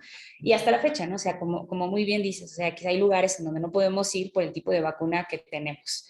Eso por un lado. Y creo que también por otro lado, quizá pensando en metáforas no tan desalentadoras, ¿no? Estos espacios no digitales que tenemos ahora es un resultado justo de la pandemia. O sea, antes de la pandemia no había tal cosa como vamos a hacer un seminario en línea, ¿no? Y que sí, hubiera un compromiso de los participantes por sentarse, tomarse un tiempo, por escuchar, ¿no? Y sobre todo también creo, ¿no? Que hemos visto que incluso a través de la pantalla hemos podido empatizar con la gente. O sea, yo, por ejemplo, tengo a mis alumnos de la facultad, tengo a mis alumnos de la vocacional, y cuando los veo es como si realmente hubiera convivido con ellos. O sea, y nunca lo hice, o sea, nunca tuve como un contacto físico, ¿no? Sin embargo, parece que sí, o sea, que vimos, creo también, ¿no? Que podemos realmente empatizar como a través de la pantalla, ¿no? Y eso también nos lo dejó un poco la pandemia. Ojalá que no se pierda, ¿no? O sea, ojalá, vino que había como algunas conferencias y demás por el Día de la Mujer en la facultad, y sufrí mucho porque eran presenciales y no hubo transmisión simultánea. Y entonces dije, bueno, ojalá que no volvamos, ¿no? A la presencial. Muchísimos eventos, pudimos participar en muchas cosas en línea. Quizá podamos hacer las dos cosas. Pero bueno, me parece, ¿no? Que también pues puede verse, ¿no? Como esta parte, ¿no? Como el mundo digital que nos ha dejado, que no es tan desalentador. Y por otro lado, volteo para acá porque todo lo tengo escrito, si no se me olvida, ¿no? Por otro lado, ¿qué pasa con estas metáforas bélicas? Y ciertamente creo que son, aparte, muy antiguas, ¿no? Como muy bien mencionas, y asociadas sobre todo a nuestras relaciones personales. O sea, justo, ¿no? Por ejemplo, no solamente, ¿no? Con la idea de la enfermedad, sino con la idea del amor, ¿no? Como les decía hace rato. O sea, decir que he conquistado a alguien, ¿no? Que perdí su corazón. Y esto, ¿no? De el amor todo lo vence, ¿no? Esta frase que estaba ahí como en ese dije. O sea, son metáforas bélicas. O sea, como si hubiera una lucha, ¿no? Constante en donde uno va a ganar sobre otro. Y no solamente en el terreno del amor, ¿no? Sino también, por ejemplo, en el trabajo. Decimos, no, es que tengo que luchar por lograr tal cosa, ¿no? O tal resultó vencedor, ¿no? Y entonces ahí también parece que hay como una metáfora bélica. Y por supuesto, ¿no? En la enfermedad, pues, ¿qué se dice, no? O sea, combatimos tal cosa, ¿no? Tal fármaco combate esto. El mismo, ¿no? El sistema inmune se piensa así, o sea, como una serie de guerreros que van y que atacan a un agente extraño que entra y lo destruye, ¿no? Como en el terreno bélico. Y ciertamente me parece que, como muy bien mencionas, eso habla mucho de cómo vivimos nuestra vida. O sea, como si justo, ¿no? La guerra y esta lucha constante, ¿no? De poderes es lo que distingue nuestra vida y lo que moviliza la historia, ¿no? Hasta quizá. Entonces, quizás es como una metáfora tan inserta, ¿no? En nuestra comunidad, que parece que todo lo que hacemos es así. Yo platicaba con una prima mía que es enfermera y le preguntaba, ¿no? O sea, si no entendemos el sistema inmune como un campo de batalla, ¿cómo lo podemos entender? Nosotros que no sabemos. O sea, ¿por qué metáfora puedo sustituir eso? O sea, porque yo lo entiendo así, ¿no? Y ella me decía que ella tuvo una maestra de su maestra como de fármaco y eso, y que la maestra se reía mucho siempre de esa metáfora. Y entonces decía que lo podíamos entender como reacciones químicas y nada más. Entonces, bueno, yo decía, bueno, a lo mejor tú que tienes como la formación, lo entiendes así, que sabes, ¿no? O sea, cuáles son esas reacciones y demás, pero nosotros no. Y entonces me parece, ¿no? Que eso también plantea un reto. O sea, si nos vamos a deshacer de unas metáforas, ¿por cuáles las vamos a sustituir? Y si es posible, ¿no? Encontrar dentro de nuestros sistemas hermenéuticos cambios para poder entender, ¿no? Nuestras relaciones de otra manera. Por ejemplo, no entenderlas como una lucha, ¿no? O sea, si podemos entender, por ejemplo, el amor, ¿no? Que no sea como una guerra o como una conquista. O si podemos entender el sistema inmune, ¿no? De otra manera. Si eventualmente, ¿no? Podríamos entenderlo justo así, ¿no? Como puras reacciones químicas u otra cosa. Pero sí, comparto un poco, bueno, comparto como esta idea, ¿no? De que es como una metáfora muy vieja como en el sentido muy antigua, ¿no? Usada constantemente y habría que pensar, creo, ¿no? Si podemos sustituirla por otras. Y si esa sustitución puede también llegar como al imaginario, ¿no? Porque a lo mejor como en cierto coto, pues sí, ¿no? O sea, nosotras igual podemos usar un lenguaje técnico y decir, ah, pues ahí está, ¿no? Pero en el imaginario, como un poco lo que decía Cecilia, ¿no? Como para entender de qué estamos hablando, sí es posible cambiarlas por otras. Es lo que podría decir. Muchas gracias, Norma. Bueno, también levantó la mano Fanny del Río. Vamos a escucharla a ella y después hablo yo. Ya de una vez levanto la mano y ya hablo después de ella. Adelante. Ok, gracias. Muy interesante, Norma, cómo todo, ¿no? Las narrativas de la enfermedad que nos llevan a cómo vivimos la enfermedad, ¿no? Y hay una paradoja ahí, o al menos yo lo veo. Esta creencia, ¿no? Esto que se dice tanto de que la enfermedad te la causas tú, ¿no? Esta idea de que pasaste por algo en tu vida y entonces, claro, después te vino cáncer, o después te vino no sé qué, o COVID, o lo que sea, ¿no?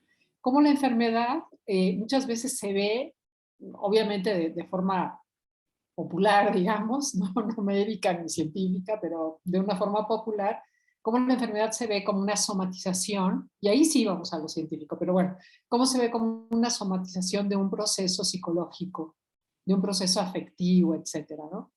Pero ¿por qué digo paradoja? Porque de alguna manera, ¿no? Cuando dices, bueno, tal persona somatizó y entonces se causó esta enfermedad, parecería como que la cura también está en tus manos. Pero si llegaste al grado de causarte esa enfermedad, resulta que la cura no puede estar en tus manos, porque eres una irresponsable. ¿Cómo te causaste esa enfermedad? ¿Cómo llevaste, ¿no? tu somatización al grado de causarte esa enfermedad? Entonces, es como que eres incapaz de curarte. ¿Sí? Entonces, digamos que te obligan a buscar tu propia cura, pero al mismo tiempo te quitan esa capacidad. Y yo pensaba en esta anécdota que no sé si conoces, pero que es deliciosa, de Susan Sontag, como tantas de ella, que cuando ella le da el diagnóstico, el médico que le estaba tratando de cáncer, Susan Sontag, por supuesto, ya sabía todo lo que había que saber acerca de la quimioterapia y la radioterapia, y entonces le propone ella al médico una serie de quimioterapias y de radioterapias verdaderamente agresivas, ¿no? Y entonces el médico se queda un poco así, desconcertado, y le dice, pero eso podría ser tremendamente peligroso. Y Susan Sontag le dice, ¿por qué hay algo más peligroso que la muerte? Y entonces el tipo, claro, quedó, ya no supo ni qué responder, ¿no? Pero entonces a mí lo que me gusta es que Susan Sontag ahí como que toma las riendas de su tratamiento. Y esto es algo que yo veo que en la medicina se ha discutido mucho. Si decirle al paciente que está enfermo o enferma o no, si ocultarle la gravedad de su enfermedad, si puede participar de sus tratamientos, si tiene opinión, o sea, todo esto, ¿no? Yo creo que ese es un aspecto que valdría la pena también analizar. como eso, como una de las narrativas alrededor de la enfermedad.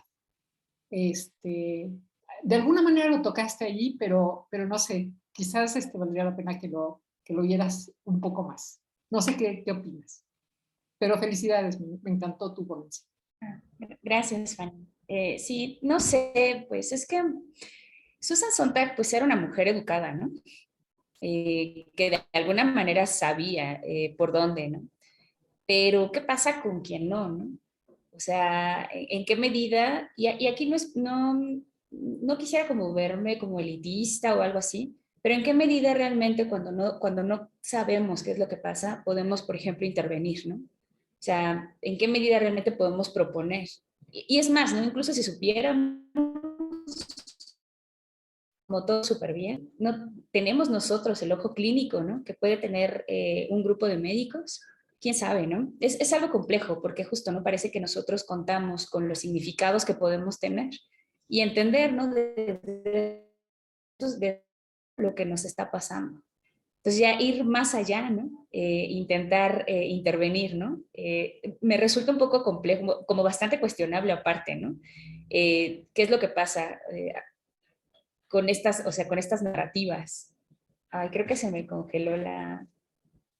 Pero sí te escuchamos. De pronto Ah, ya. como que tu Sí, imagen no se ok. movió, pero sí se escucha Sí. la voz. Ok, sí, sí, justo, o sea, decía, no sé qué pasa allí, ¿no? Ciertamente sí, comento, bueno, vuelvo a repetir, ¿no? O sea, tenemos como ciertos significados acerca de los padecimientos que podemos tener, pero hasta dónde, ¿no? Esos significados realmente nos están aproximando a la realidad de ese padecimiento. O sea, hasta dónde, ¿no? Podemos realmente como intervenir. Y quizá, ¿no? De ahí también un poco el desconcierto del médico, ¿no? O sea, decir, híjole, pues es como súper agresivo y entonces te voy a llevar a la muerte más rápido de lo que quizá ibas a llegar, ¿no? Pues uno podría decir quizá también en ese contexto, ¿no? Pues qué importa, ¿no? Entre más rápido o menos, igual voy a llegar, pero quizá también de ahí como un poco este desconcierto, ¿no? No sé, me parece como bastante complejo, ¿no? Muy complejo, justo, ¿no? Por que nosotros, y es justo también un poco de esta crítica que hace Sontag, ¿no? Nosotros tenemos unos significados, los médicos tienen otros, y entonces, ¿qué tenemos que hacer para aproximarnos un poco más, ¿no? Como a esos significados más neutrales? Pues quitarnos, ¿no? Un poco como todas las marañas que tenemos para aproximarnos allá, ¿no? No sé, me parece como bastante complejo, como de mucha discusión, ¿no? Sí, como complejo. Sí, muchas gracias, Norma. Pues ahora sí te hago yo algunos comentarios que pues estaba anotando mientras escuchaba a todas las que hablaron antes de mí. Y pues una cuestión que me parece interesante para analizar es como si estas metáforas que tú distingues como de las punitivas y de las esperanzadoras, pues también podemos ver que hay unas verdaderas y unas falsas, y no necesariamente coincide que las verdaderas son las esperanzadoras. Por ejemplo, cuando se empezó a expandir la variante Omicron, se escuchaba por ahí que era como una especie de vacuna porque no era tan fuerte como la Delta, pero que sí sobrevivías y que entonces se iba a hacer como una vacunación para todos esos que no se habían querido vacunar y les iba a dar y ya íbamos a estar más vacunados, ¿no? Entonces, eso fue una idea en el imaginario común que yo escuché más de 3 veces y que me parece que aunque fuera falsa, pudo dar como una sensación de alivio como la que comentaba Ángeles que ya tuvo cuando nos empezaron a vacunar y era como, bueno, ya, ¿no? O sea, ya hay vacuna, o sea, ya estamos en el siguiente escalón de esta historia. Y bueno, también hay como otras metáforas que se han ido dando a lo largo de la pandemia. Muy importante la que también ya se mencionaba de ver a la otredad como una amenaza, pero también eso tiene como el otro lado de la moneda, que es, si yo te veo, es porque estoy dispuesto a arriesgar mi vida por ti. O sea, si me atreví a ir a comer contigo y quitarnos los cubrebocas, ¿no? Es así como una muestra, yo siento como de, bueno, por ti me arriesgo, ¿no? Y entonces, bueno, eso también como que me parece interesante comentarlo. Y cuando pensaba en esto, también me acordé que hubo muchas diferencias entre los grupos generacionales. ¿no? Porque por mi colonia sí se veían chavitos de 12, 13, 14 años que seguro ya estaban hartos de estar en su casa y ya les valía desde muy pronto, ¿no? O sea, les valía salir y estar sin cubrebocas ya como una cosa como de reacción, no sé si adolescente, y no es para nada la misma actitud que tenían otros grupos de edades, ¿no? Entonces, bueno, eso también me parece como decía Ángeles, o sea, como estamos adentro de la pandemia todavía, es súper difícil hablar de ella. Yo no lo he logrado hacer y también felicito tu trabajo, igual que todas las que te han felicitado, porque atreverse como a escribir desde dentro de la experiencia, cuando todavía no se ha acabado y cuando nos está así como abrumando, pues me parece complicado.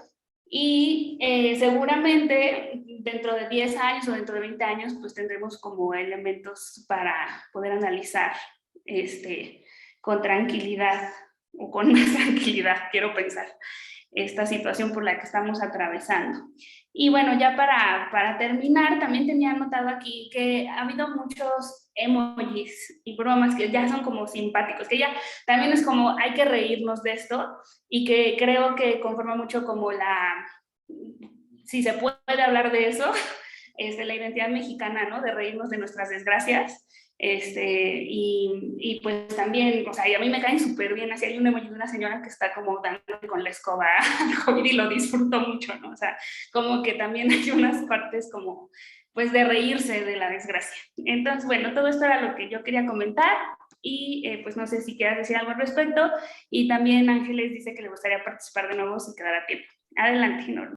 Y gracias. Bueno, no sé si te acuerdas, Fernanda, también Ana Rosa, que está por acá, la doctora Tocha, que cuando llevábamos, creo que 2 meses de la pandemia, y la gente no se quería poner el cubrebocas, y yo estaba como súper preocupada en ese momento porque no podía ver a mis abuelos, porque quería verlos, los veía y no podía verlos, ¿no? Y entonces escribí también a 2 meses de iniciar y escribí como una cosa muy lógica, ¿no? Así como desde la apuesta de Pascal, si convenía o no ponerse el cubrebocas. Y entonces esto lo comento no tanto como por decir así, he escrito como COVID, sino porque creo que sí es importante, o sea, aunque estemos dentro todavía no salgamos, no veamos completas, ¿no? Todas las repercusiones, sí podemos ver como ciertos fragmentos, ¿no?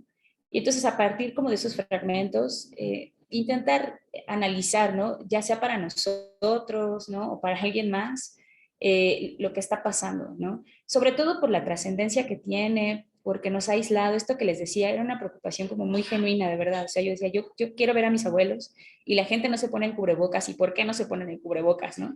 Y entonces hice como una reformulación de esto con la apuesta de Pascal, ¿no? O sea, si nos convenía o no ponernos el cubrebocas. Y pues al final, ¿no? Así como decir, pues vamos a actuar como si sí hubiera un virus y entonces lo que nos conviene es ponernos el cubrebocas, ¿no? Así. Y me parece como súper trascendente, ¿no? Como aunque estemos adentro todavía, les decía, sí poder como decir algo, les digo, ¿no? Como un poco desde nuestra trinchera, quizá como muy egoístamente, como yo lo pensé en ese momento de no quiero estar aquí, quiero ir moverme. Y pues que sea también como significativo, ¿no? Aunque sea como para nuestra comunidad o para nosotros mismos y verlo, ¿no? O sea, tratar como de ver de frente el problema y verlo así como con la crudeza o la no crudeza que pueda tener, ¿no? Poder como comentar algo y saber que además, ¿no? Entre todo esto que dicen, ¿no? Que la filosofía no sirve para nada, pues decir, no, pues claro que sí, ¿no? O sea, claro que funciona, que sí, que tiene una trascendencia práctica, que nos puede ayudar a modificar, ¿no? Nuestras mismas prácticas y que en casos como estos, por ejemplo, puede ser relevante lo que digamos o no. Y justo, ¿no? Un poco como este análisis de las metáforas, creo que es importante por eso. O sea, por intentar, ¿no? Desde lo que hace Sontag, ¿no? O sea, decir, bueno, pues quítate un poco las telarañas, intenta ver de frente, ¿no? Lo que está pasando, quitándole todo eso que te lastima o que te duele, ¿no? O que te hace sufrir. Y lo mismo acá, ¿no? O sea, sabemos, ¿no? Que hubo muchos problemas y aparte, ¿no? Muchas pérdidas muy dolorosas, pero que tenían que ver, creo yo, mucho, ¿no? Con justo toda la mitificación que hubo alrededor. O sea, con todos los que de pronto no creyeron que existiera, con quienes sí, ¿no? Como de manera súper irresponsable, como decía un poco Fanny, ¿no? pues no, se movía, ¿no? Como si no pasara nada cuando sabíamos que sí estaba pasando algo. Entonces, bueno, pues es como lo que quería mencionar.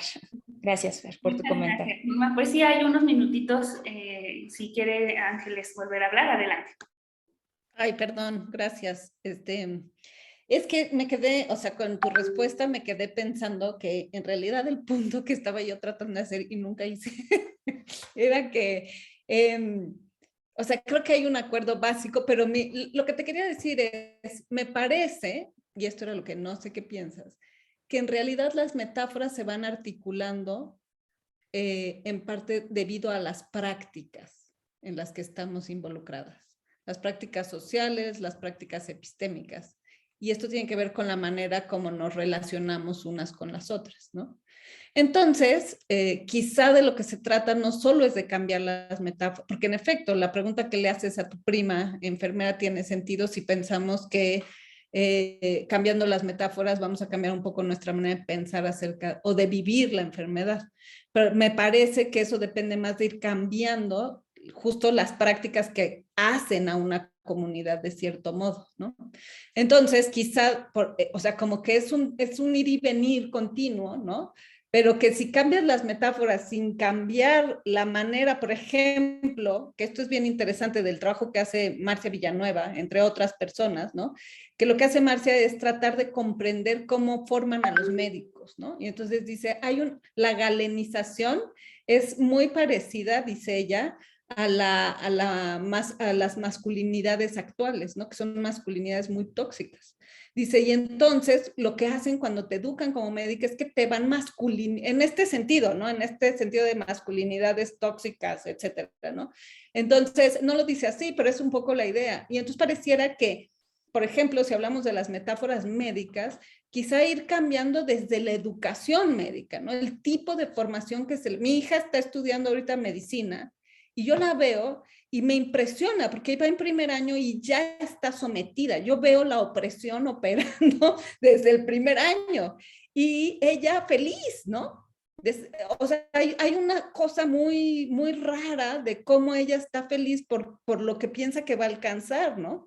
Y por ejemplo, fue el día de la mujer y entonces las chicas decidieron no ir el 9, pero fue un real problema. O sea, nosotras decimos, ay, el 9, el paro, ya nadie, pero no, en medicina fue un problema porque no están acostumbrados en general por toda la manera de relacionarse entre sí y cómo romper eso es complejo, ¿no? Pero entonces, como te preguntaba Cecilia, de si de veras queremos eliminar las metáforas, me parece que es muy difícil, pero a lo mejor lo que necesitamos hacer es cambiar las prácticas. No sé qué piensas de esto.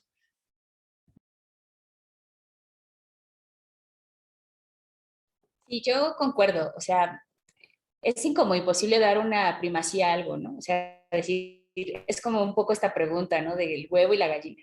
O sea, ¿qué modifico primero? ¿Mis prácticas o mis dichos sobre mis prácticas o mis significados o mis metáforas? O sea, más bien se van moviendo juntas, ¿no? O sea, van moviéndose juntas y van cambiando juntas. Y sí, creo que mucho, ¿no? De nuestros significados, de nuestros dichos, de las metaforizaciones que hacemos, tienen que ver con las prácticas. Pero esas prácticas a su vez se basan, ¿no? También como en otros dichos, etcétera. Entonces se van moviendo juntos. Es como lo que percibo, es como un poco, y ahora que mencionabas esto, ¿no?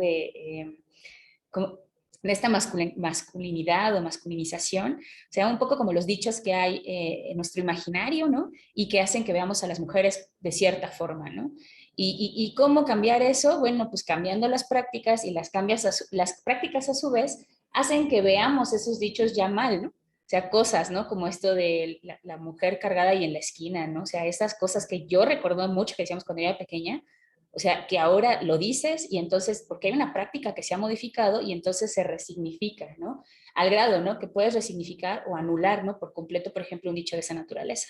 Entonces me parece que, bueno, creo que concordamos un poco en ese sentido, ¿no? O sea, no puedo yo modificar las metáforas que tengo ni los significados que doy si no estoy cambiando también mis prácticas. Si incluso, ¿no? No nada más es que el médico cambie como su educación, ¿no? Sino también nosotros ser como un poco responsables en ese sentido, ¿no? O sea, como hacernos un poco, como decía Fanny, ¿no? Como dueños un poco de nuestra salud, tratar, ¿no? De entender qué es lo que nos está pasando e ir contribuyendo un poco, ¿no? Con estos significados que giran en torno a los padecimientos que podemos tener. Y sí, concuerdo como plenamente.